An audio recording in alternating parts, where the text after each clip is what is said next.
السلام علیکم ورحمۃ اللہ وبرکاتہ۔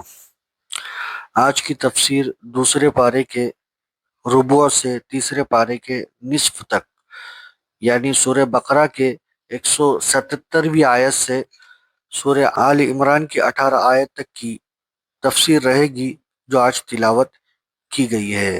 سورہ بقرہ میں بڑی حد تک پوری اسلامی دعوت، حقوق اللہ، حقوق العباد، نظام زندگی اور معاشرے کے اصول کی تعلیم دی گئی ہے۔ نماز، روزہ اور حج کے احکامات بھی موجود ہے۔ زکوٰۃ، صدقات اور امداد، نظام، شادی، طلاق، عدت، وصیت، لین دین اور قرض وغیرہ کے متعلق بھی ہدایات دی گئی ہے، یہاں تک کہ اچھے کاموں کا حکم کرنا اور برے کاموں سے روکنا، جس کو بالمعروف اور نہی عن المنکر کہتے ہیں۔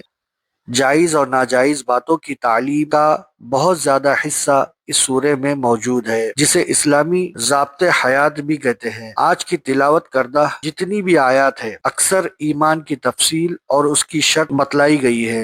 اے ایمان والو، اللہ پر اور اس کے رسول پر اور آخرت کے دن پر، فرشتوں پر، سب پیغمبروں پر اور ان سب کتابوں پر جو مختلف زبانوں میں مختلف پیغمبروں پر نازل کی گئی ہے، اور یہاں تک کہ حکم دیا گیا ہے کہ اپنے مال میں والدین، رشتہ دار اور یتیموں، مسکینوں، مسافروں اور غلاموں کی مدد کرنے میں خرچ کرو۔ ایک جگہ پر قتل کے بارے میں بتلایا گیا ہے کہ جان کے بدلے میں جان، اور مقتول یعنی جس کو قتل کیا گیا ہے اس کے رشتہ دار راضی ہو تو خون بہا، یعنی جو قتل کیا گیا ہے یعنی اس کا معاوضے کا حکم دیا گیا۔ روزے فرض کیے گئے ہیں، معذوروں کے لیے روزہ نہ رکھنے کی رعایت رکھی گئی ہے۔ مشرک اور مسلم مرد و عورت کا نکاح ناجائز قرار دیا گیا ہے۔ بچوں کو 2 سال اپنا یا غیر عورت کا، یا جس کو داعیہ کہتے ہیں،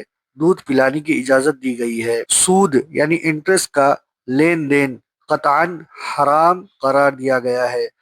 اس سورہ میں نبیوں کے قلبی اطمینان میں اضافہ کرنے کے لیے مردوں اور مردہ جانوروں کو زندہ کر کر دکھائے جانے کا ذکر بھی کیا گیا ہے۔ پھر سورہ بقرہ کے آخر میں اللہ تبارک و تعالیٰ نے اپنے بندوں کو دعا کے الفاظ اور طریقے سکھائے ہیں۔ نیز یہ بھی بتلایا گیا ہے کہ اس سورہ میں آیت قرآنی میں غور و فکر کرنے کے بارے میں بار بار تاکید فرمائی ہے۔